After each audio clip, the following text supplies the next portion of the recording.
Voici un étudiant vidéaste.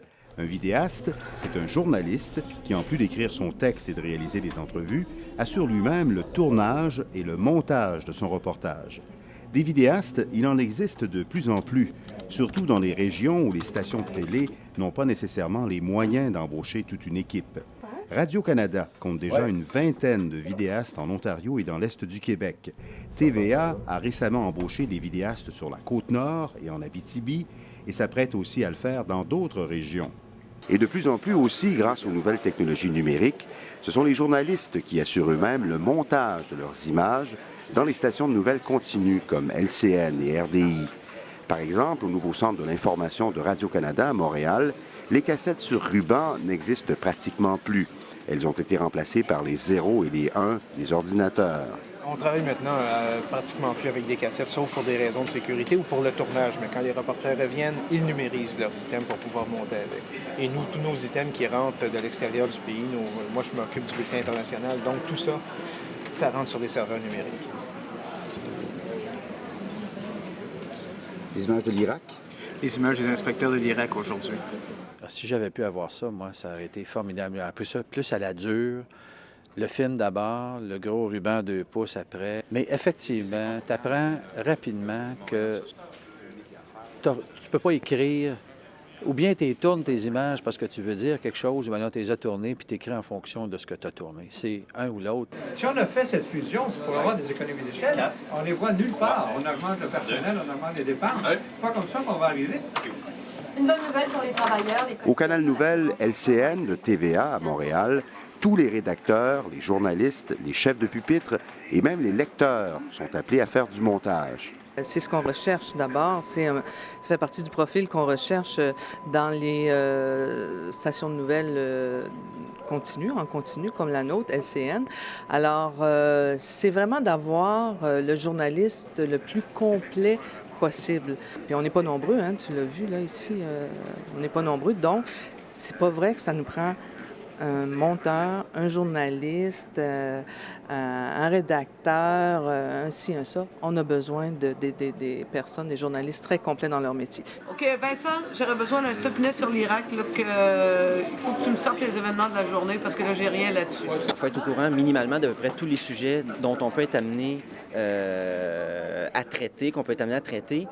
Donc, si on te demande un ESU, tu sais déjà tu as déjà une idée de ce qu'il faut que tu montres aux gens. Si c'est un attentat, par exemple, bien là, il faut que tu montres l'endroit de l'attentat rapidement, que tu choisisses des plans variés, tout ça. Bon, ça arrive souvent qu'on nous demande de travailler à la seconde près. En fait, avec la pratique, tu développes une confiance, tu sais que tu vas être capable de le faire. Et bon, c'est stressant, oui, mais ça dure quelques secondes, puis après ça, ben c'est fini. Nathalie Bertrand-Tardif, la Cité collégiale à Ottawa.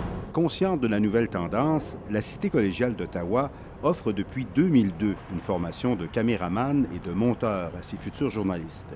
À notre connaissance, il s'agit du seul programme du genre au Canada. Les étudiants ne deviendront pas nécessairement vidéastes, mais ils sont d'avis qu'apprendre à tourner et à monter, ça fera d'eux de meilleurs journalistes. Tu sais, des fois, si moi, je choisis un sujet, mais là, je vais savoir que des fois, il n'y a pas nécessairement d'images, puis je vais même penser aux images que je pourrais, dans le fond, dire au caméraman de prendre. Vraiment, parce que je vais savoir comment le caméraman va tourner ses images, je vais savoir de quelle façon il voit le reportage, fait que ça va vraiment m'aider pour écrire mon texte. Ah ben c'est sûr, justement, tu vas choisir des angles de sujet qui vont faire que pour le caméraman, ça va être plus facile aussi à faire. Tu sais qu'il y a tout le temps comme une difficulté d'imager. Puis pour le caméraman qui arrive sur le terrain, donner des cues puis savoir comment ça marche. Tu sais, je veux dire, l'enligner aussi, là, ça t'enligne toi aussi. Puis tu sais mieux comment interpréter ton reportage quand tu écris ton texte. Tu peux déjà voir ton topo dans ta tête, fait que c'est plus facile. Le penser, l'écrire, faire tes entrevues, dire prends cette image-là pour vraiment faire le meilleur du topo. Là. De tout faire, ça te donne une meilleure perspective à long terme sur ce que les autres vont faire pour toi. Et comme ça te permet de faire un meilleur travail. Parce que là, non seulement tu sais ce que tes coéquipiers font, mais tu le fais toi-même. Maintenant, les journalistes d'aujourd'hui, on ne leur demande pas simplement d'être juste journalistes, on ne leur demande pas juste de pouvoir écrire un bon texte, on leur demande aussi de pouvoir faire tourner de belles images et de pouvoir monter ces belles images pour en faire un produit fini, quoi. Y a-t-il beaucoup d'élèves, d'après vous, qui vendent des drogues à l'intérieur de l'école ou à l'extérieur? Moi, personnellement, je n'en ai pas vu tant que ça. Mais en fin de compte, c'est ton reportage. Le monde ne va pas se souvenir de c'est qui a filmé l'image. Ils vont se souvenir du journaliste comme tel. Fait que tu dis, est-ce que c'est un sujet qui va être beau à regarder, puis est-ce qu'il va être intéressant?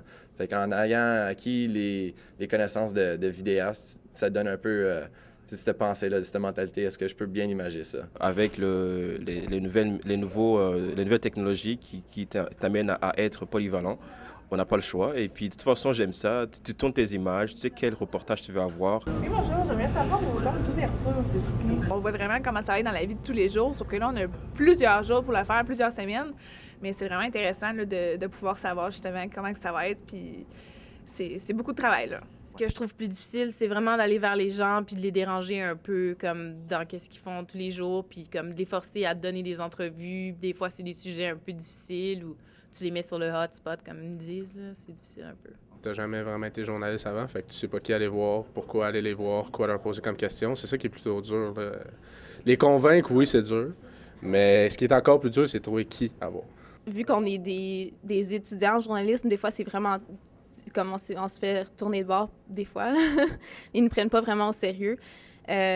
Donc, c'est vraiment les intervenants qui sont un peu plus durs à trouver. Pour toi, c'était-tu un choix évident de t'en aller en radio aussitôt que tu finissais le secondaire? Honnêtement, non, mais ma mère me dit... C'est vraiment la capacité d'aller chercher quelqu'un, de le mettre à l'aise en avant de tout ça, là. Spot, puis tout. C'est pas le fun pour la personne qui est interviewée, puis c'est une grosse job, puis c'est le fun de l'avoir fait, puis je suis contente d'être passée au travers, sérieusement. Moi, j'adore ça. C'est vraiment, je pense, la partie que j'aime du programme. Monter des reportages, tourner, écrire, c'est le fun. C'est stressant des fois, trouver un sujet, mais c'est vraiment ça qui est le fun. Quand t'as une bonne note, ça vaut la peine.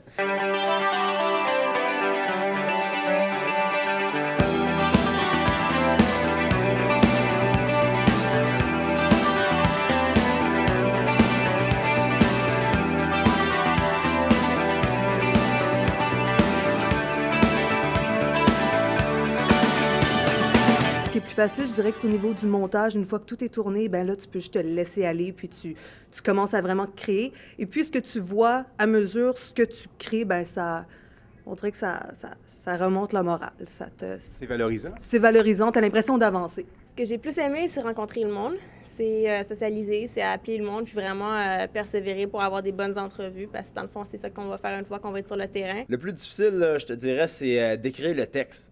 Pourquoi? Ben parce que, tu sais, des fois, tu essaies de dire des choses, puis ça sort pas comme tu voudrais le dire, puis comme, tu sais, après ça, faut que tu utilises un langage familier que tout le monde va comprendre, mais pas trop familier non plus, parce que, tu sais, ça va passer à la télé. Le plus difficile, je te dirais que c'est écrire mon texte, parce que je suis vraiment perfectionniste. Mon texte, je peux le recommencer des vingtaines de fois.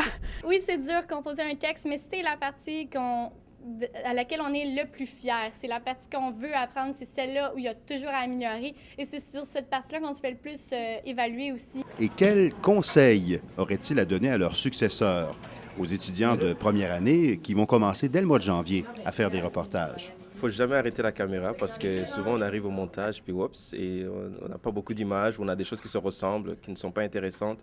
Et aussi les intervenants, il faut que ce soit des intervenants qui sont intéressants. Tourner le plus d'images possible, même si vous pensez que c'est inutile, dans le fond, ça revient que c'est pas inutile. Assurez-vous d'avoir beaucoup d'images parce que c'est dur d'expliquer un sujet sans avoir d'images pour que le téléspectateur puisse s'identifier. Faut que tu y ailles, faut que tu fonces, puis là, les gens, ils vont se placer comme toi tu veux, puis tu vas finir par avoir ton résultat au lieu de dire « faites ce que vous voulez, puis on va filmer ». Faut que tu places, faut que tu y ailles, faut que tu aies confiance. De pas avoir peur, justement, puis de faire un sujet qui les passionne, qui aiment vraiment beaucoup. Fait comme ça, tu sais, c'est le temps, là, c'est la seule fois dans leur vie qu'ils ont le droit de faire qu'est-ce qu'ils veulent, puis n'importe quoi. Donc, ils se donnent à fond, puis au pire, c'est le temps de se planter, puis on n'est pas dans la réalité encore, là. Donc, c'est le temps d'apprendre de ses erreurs, puis de faire plein de choses, là. Quand ils sont en panne de sujet, si vous êtes dans des endroits publics, dans des autobus, écoutez les conversations, puis n'hésitez pas à vous appliquer là-dedans. Bien, d'avoir plein de sujets, naturellement, beaucoup de sujets, puis aussi de prendre à l'avance, parce qu'à la dernière minute, c'est sûr, c'est le fun, parce que t'as un petit rush, mais en même temps, t'es vraiment dans le rush, puis souvent, t'as plein de projets en même temps à remettre, tu dors pas beaucoup la nuit. Prenez pas ça à la légère, honnêtement, comme... c'est pas si facile qu'on le pense. Puis prenez-vous d'avance, pas à la dernière minute, parce qu'à la dernière minute, quand ça plante, c'est just too bad, tu viens de manquer ta chance. Prendre d'avance, vraiment, oui. C'est vraiment ça. Je dirais, au moins, t'es pas stressé. Puis si ton sujet il plante à la dernière seconde, ben tu peux te retourner de bord puis refaire un sujet encore meilleur de toute façon. Bien, dès qu'ils peuvent se lancer dans le reportage, je dirais de commencer tout de suite pour pas être à la dernière minute, puis aussi faire un calendrier ou un horaire. Moi, c'est ça que j'ai fait, puis quand tu fais ça, ça va super bien. On se ramasse à la dernière minute, puis on veut tout s'arracher la tête, mais c'est ça. Prendre du recul, respirer. C'est difficile, faut pas s'attendre à quelque chose de facile, mais une fois que c'est fait, c'est tellement gratifiant d'avoir fait de A à Z, puis faire comme « Hey, c'est moi qui l'ai fait ». Au moins d'y penser, si on sait qu'on a 3 reportages à faire dans une session, au moins d'avoir 3 sujets, puis par la suite, ben peut-être des petits sujets stand-by. Un plan B. Un plan B, c'est ça. J'ai été chanceux, j'ai pas eu à me servir de mes plans B pour mes sujets de topo, mais j'ai vu tellement de personnes que leur projet tombait à l'eau à la dernière minute, puis là, ils se trouvaient avec aucune idée quoi faire, puis je me disais, ben c'est plate, mais t'aurais dû juste avoir un plan B, là, tu sais. Toi, t'en avais? Toujours. On croit commencer sur un sujet, puis là, à la dernière minute, ça fonctionne pas. Alors, c'est pour ça que c'est important d'en avoir d'autres en réserve. Ça marche jamais tout le temps comme on pense que ça va fonctionner. Prendre ça cool, puis pas stresser avec des sujets, là, parce que ça vient, tu t'en trouves tout seul. Là. Au début, le monde stresse parce qu'ils n'ont pas de sujet, mais plus ça avance, tu trouves des sujets tout seul, puis ça va bien. Faut juste que tu prends tout ce qu'il y a dans la vie comme un sujet plausible, puis à un moment donné, il y en a un qui va t'intéresser. Tu sais, comme dans chaque journal, il y a au moins 10 idées de sujets, mais c'est parce que souvent, c'est peut-être pas ce que tu as envie de couvrir, mais quand tu en trouves une que tu veux, ben tu pars dessus. Puis quand tu pars dessus, tu lâches pas. Il y a la petite switch là, qui est sur le côté de la caméra pour le son 2, là, mais pour le micro sur le dessus de la caméra, là, assurez-vous qu'il est on, parce que quand vous tournez vos images, puis qu'il n'est pas on, puis vous revenez à l'école, vous rentrez vos images, puis il n'y a pas de son, là, ça frustre, là, puis ça vous met en bébite. Quand on est procrastinateur, on se bouge, et on le fait. Faut foncer. Faut foncer, quoi. Faut foncer, en fait. Mais ça va être fun. Je suis sûr qu'ils vont adorer. OK. 1, 2, 1, 2, 1, 2, 1, 2, 1, 2, 1, 2. Dans 3, prise 1. Dans 3, 2, 1. Les étudiants inscrits en journalisme électronique à la Cité collégiale d'Ottawa doivent donc tourner leurs propres images et aussi apprendre à tourner leur stand-up, leur finale de reportage. Ce qui n'est pas toujours évident au début. OK, parce que... Est-ce que je fais ça comment? Prise 1, dans 3, 2, 1. Le discours de George Bush va parfaitement dans le sens de sa doctrine, c'est-à-dire agir de façon préventive. Le discours. Le discours de George Bush. Damn! Le discours de George Bush va parfaitement dans le sens de sa doctrine, c'est-à-dire agir de Le discours de George Bush va parfaitement dans le sens de sa doctrine. C'est-à-dire agir de façon préventive. C'est-à-dire agir de façon préventive. Il poursuit d'ailleurs ses pressions sur le Congrès afin qu'il blablabla. Il poursuit d'ailleurs ses pressions sur le... Il poursuit d'ailleurs ses... Le discours de George Bush. Ma voix n'est pas assez forte, hein. Il faut que je crie, c'est ça? Il poursuit d'ailleurs ses pressions sur le Congrès afin qu'il adopte rapidement une... Il en fait une question de crédibilité face à laquelle... Attends. C'est le discours de George Bush. 3, 2, 1. Hydro-Québec. Hydro-Québec croit que sa ligne... Hydro-Québec... Les risques de son investissement de 120 millions ont été sous-évalués. La société de... Ah, cette plate était bonne. Que les crimes sexuels contre les enfants. Prise 5, dans 3, 2, 1. Avec cette sentence de 30 mois de détention. Avec cette sentence de 30 mois de détention, 2 ans et demi de prison, c'est donc dans une prison fédérale. Non. Dans 3, 2, 1. C'est la première fois qu'il y a un tel délai entre une accusation... Non. C'est la première fois qu'il y a un tel délai entre un meurtre et une accusation. C'est la première fois qu'il y a un tel délai entre un meurtre et une accusation. C'est la première fois qu'il y a un tel délai entre un meurtre et une accusation. C'est la première fois qu'il y a un tel délai entre un meurtre. C'est la première fois qu'il y a un tel délai entre un meurtre et une accusation. C'est la première fois qu'il y a un tel délai entre un meurtre. C'est la première fois qu'il y a un tel délai entre un meurtre et une accusation. Un record. Un record qui nous rappelle... Ah. C'est la première fois qu'il y a un tel délai entre un meurtre et une accusation. Un rapport. C'est la première fois qu'il y a un tel record, un tel écart. Délai. Le prochain défi du spectacle, affronter la critique des médias français dont les échos sont plutôt tièdes. Le prochain défi du spectacle, affronter la critique des médias français dont les échos sont loin d'être. Le prochain défi du spectacle, affronter la critique des médias français dont les échos sont plutôt tièdes. Son principal... Ah non, c'était pas ça. Ah, y a pas de problème. XU. Alors ici, on a Maxime. Allô?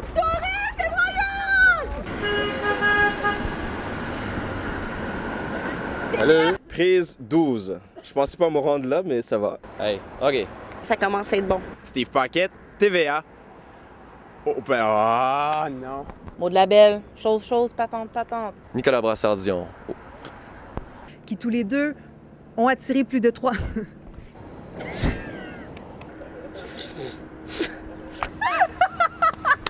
Dans les annales de Dans les annales judiciaires. C'est ça le pire.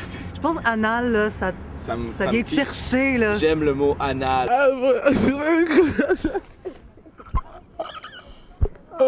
Monique Gagnon-Fournier va comparaître de nouveau le 17 avril. Monique Gagnon-Fournier va comparaître de nouveau le 17... Monique Gagnon-Fournier va comparaître de nouveau le 17 avril. Monique Gagnon-Fournier va comparaître de nouveau. Monique Gagnon Monique Fournier-Gagnon. Non. Monique Gagnon-Tremblay... Monique Gagnon... Oh, gada!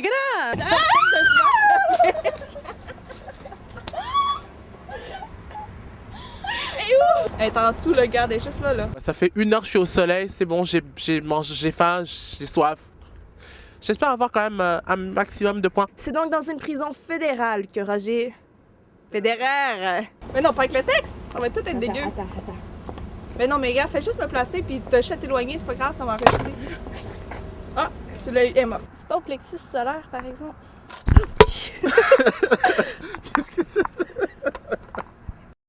Moi, j'ai été ravi d'apprendre qu'on avait développé le programme à la Cité collégiale en tenant compte de ce qui s'en vient, plutôt que d'être souvent, comme ça a été le cas antérieurement, dans le milieu de l'éducation, à la remorque de l'industrie. L'industrie, c'est inévitable, elle est partie par là. Le journaliste, de plus en plus, va être appelé à s'organiser tout seul et à être le maître, le seul maître après Dieu de son reportage. Il faut s'amuser, il faut en mettre, il faut être passionné, il faut mordre dedans. Et c'est ça qui va donner un résultat passionnant dans lequel on a le goût de mordre. Puis je dirais aussi que c'est l'avenir. Je ne sais pas si...